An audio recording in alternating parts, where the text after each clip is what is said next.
ఇక్కడ అంతా రాజకీయం అంతా వేరే వేరేగా ఉన్నది. ఎలాంటి ఏం మా దగ్గర ఏమి ఇది లేకున్నా కూడా మమ్మల్ని అనవసరంగా మమ్మల్ని చేస్తుండ్రు.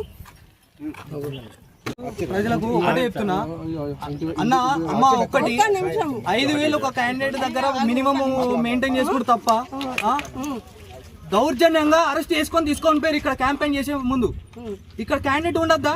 క్యాండిడేట్ ఉండాలి కదా. అరే చెప్పాలంటే మీకు ఈ గుర్తుగా ఓటేయాలంటే ఉండాలి కదా క్యాండిడేట్ని. ఇప్పుడు క్యాండిడేట్ లేకపోతే ఎట్లా? ఎందుకు ఇది దొంగ ఓట్లు వేయించుకోని? ఇది ఏం ప్రభుత్వం నాకు అర్థం కాదు. ఇదేనా ముచ్చట? దయచేసి చెప్తున్నా, ప్రజలందరూ గమనించాలి. ఇది అందరికి తెలిసిన వాళ్ళ ప్రభుత్వం ఎట్లున్నది, ఏ రకమైన దౌర్జన్యం అనేది చేస్తున్నారో ఒక్కసారి చూడాలి. మరి ఇది ప్రజాపాలననా ఏంది? ఏ పాలన ఇది?